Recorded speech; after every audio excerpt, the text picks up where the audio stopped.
Hey everyone! So, if it seems like you just saw a video with me looking just like this, this is not the same video. But are you surprised? No. I was just filming a video, which if you have not checked it out yet, you totally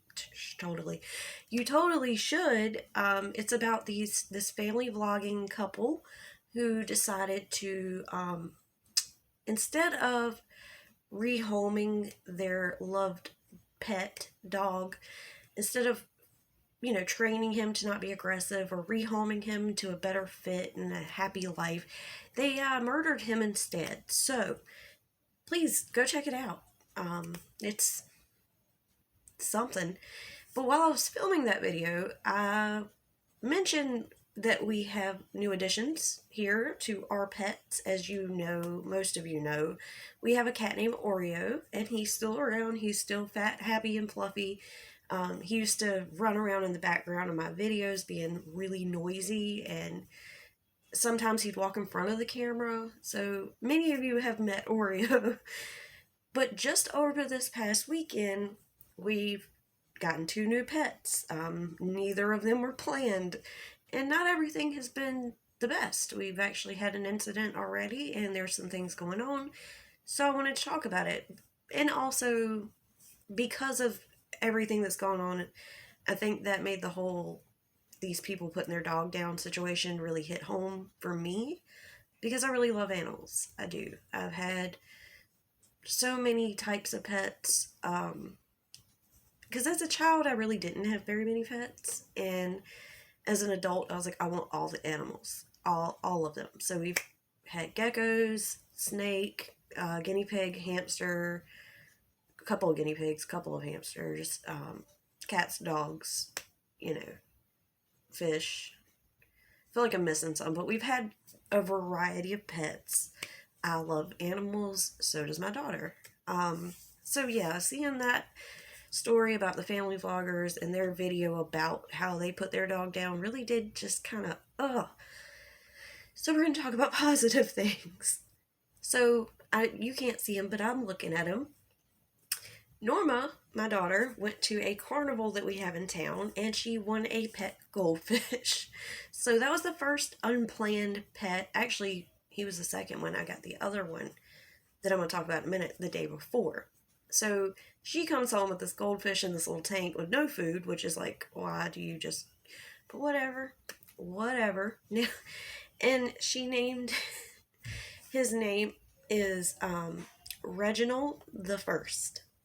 So Sir Reginald the First is chilling right over here beside me. Like I said, you can't see him, and I wish I was good enough to do the thing and show you, but I'll mess up my camera and then I'll lose you guys forever. But trust me, he's a cute little goldfish, and he's being fat and happy now because I just fed him. The second pet, which was actually the first one that we got over the weekend, no, I don't advise, by the way, let me just put this disclaimer in here. I don't advise that you just randomly get pets. It should definitely be a decision, something that you think about and are prepared for. Like I said, the fish just kind of I send her with her friend to a carnival, she comes back with a fish, and it's, what do you do with that? You take care of the fish, The other pet happens to be another cat, and this cat looks quite a lot like Oreo. She is, well, first of all, she's a she, which my boy, Oreo, is scheduled for surgery next month to be neutered, so that's a whole thing. But let me tell you how I got this cat. So first of all, her name is Willow, and she's absolutely gorgeous. She's mostly black with a little white face and white chest and all, and she's gorgeous eyes. But when I found her, well, she found me, it was Friday night. I was actually just about to get off work, and I had stepped out back to have a cigarette, which I also do not advise smoking. It's not good for you. Don't do what I do.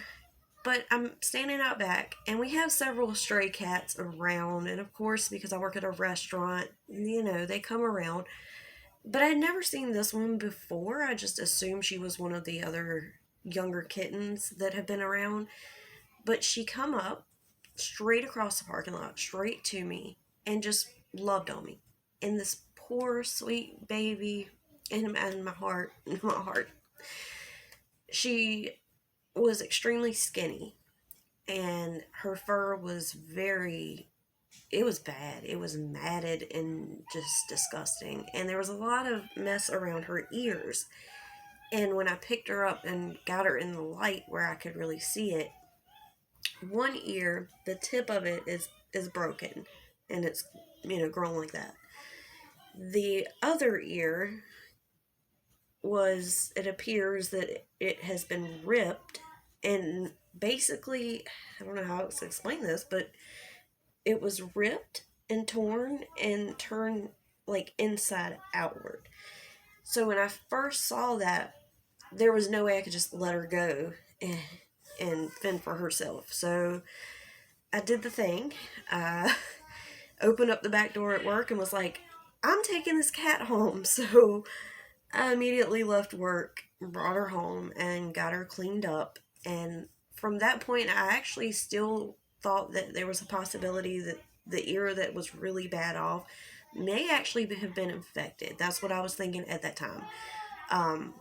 Once I was able to fully clean the area, which I gave her a really good bath, I got all the matted fur off of her. I went ahead and did a flea treatment, just the drops on her back. Made sure she didn't have ticks and all of that good stuff.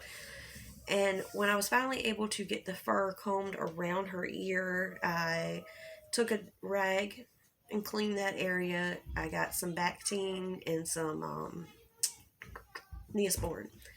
So I did all that, and luckily it was not infected, but it had grown that way.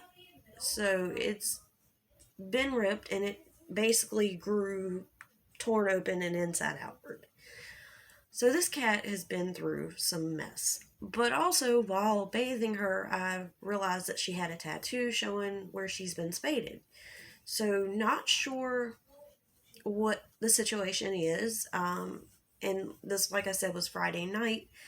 The vets in my town are closed on the weekends. Typically, we do not have an emergency vet anywhere near here. That would be a good hour or so away.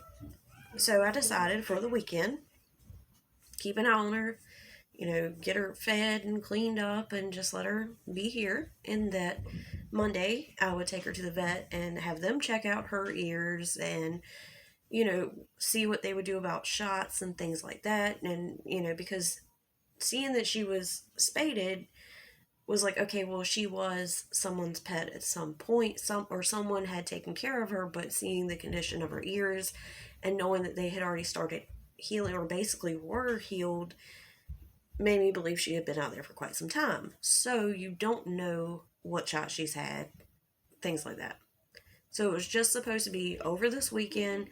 That was it. We're just gonna go from there. Whatever the vet says needs to happen. If it's, and of course, me and my kid were both like, I already love her and I don't want her to go anywhere. And we already named her Willow.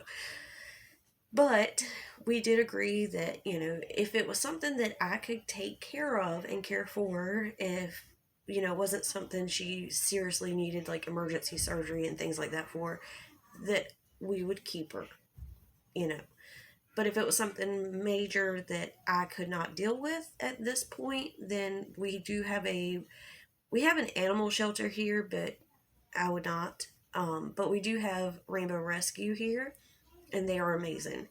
So that would have been the other option. Would, taking her to the vet, got whatever shots that she needed then, and then if she needed any further, like surgery or whatever, we would have taken her to Rainbow Rescue.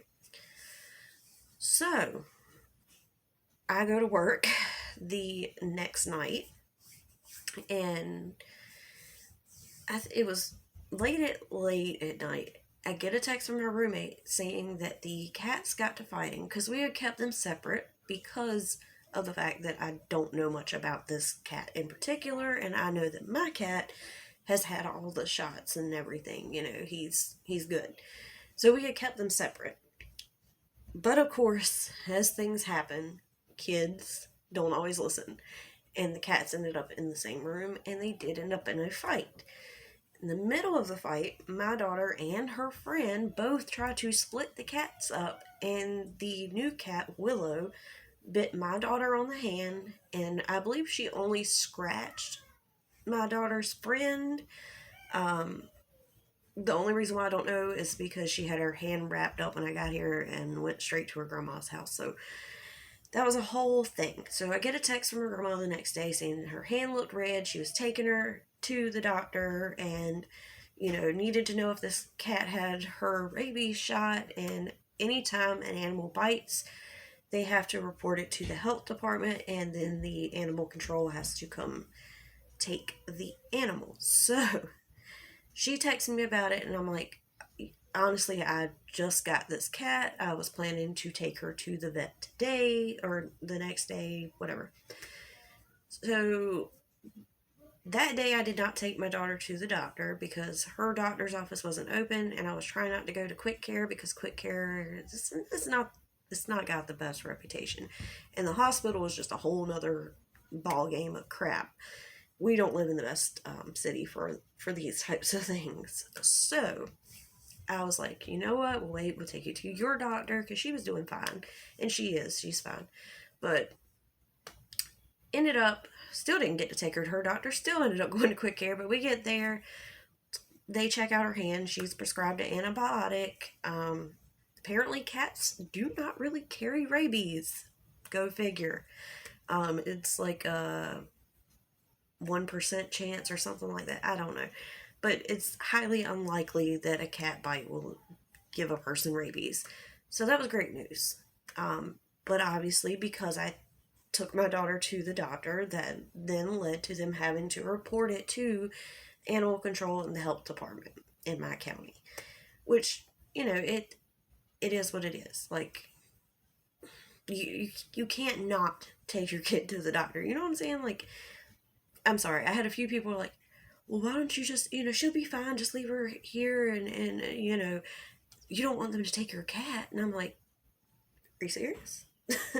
Because, while they don't typically carry rabies or pass on rabies, cats, and it just is any animal, can carry other, germs and things that can cause infections. Like, it's not a good idea to ignore a bite of any kind like that. That's just what I would say. So we talked to the nurse, we talked to the doctor, we talked to the animal control guy. He was honestly sweetest man ever. He really calmed my daughter down because she was upset because, obviously now they're going to have to take the cat that we just rescued. And it did suck that, I couldn't get her to the vet beforehand, but things happen. But we did talk to animal control. They keep her quarantined for 10 days, and that gives, the person who was bit time to heal, and them time to check the cat for any diseases and so on and so forth. And so what's going to happen is when the 10 days are up, he will come here, he'll ask me like, hey, do you want the cat? At which time I will say yes, and then I'll have to go, oh, I got a visitor, hold tight. No? Yeah. Alright, sorry for the interruption, but my visitor happened to be my fiance. There you go. Oh, you're all nervous. It's so cute. No, he's nervous. I'm not nervous. Oh, he's not nervous. Never. Would you like to tell them your name? Not your last name, just your first name. Mike. Beep, beep, beep, beep. Right? I love you. I'm going to take a shower. I was going to take a shower. Alright, well, we're not filming that conversation. Anyway, I completely lost track of where I was. So, basically, we have a new fish. We have a new cat. Cat's in cat jail, but she's going to be okay, and we're going to get her back. Oh, that's where I was at. I was telling them about the Willow. Yeah? Yeah. Crazy cat. She's not crazy. She just looks crazy. But basically, I'll have to pay for her shots and whatever. They're going to do her shots there, so everything will be up to date, and she'll be good to go when she comes home. So, bad situation, but still going to be okay, and now we have 2 cats. And now you met my fiance. 2 cats and a finch. Ah. All right. I love you guys, and I'll see you in the next one. Bye.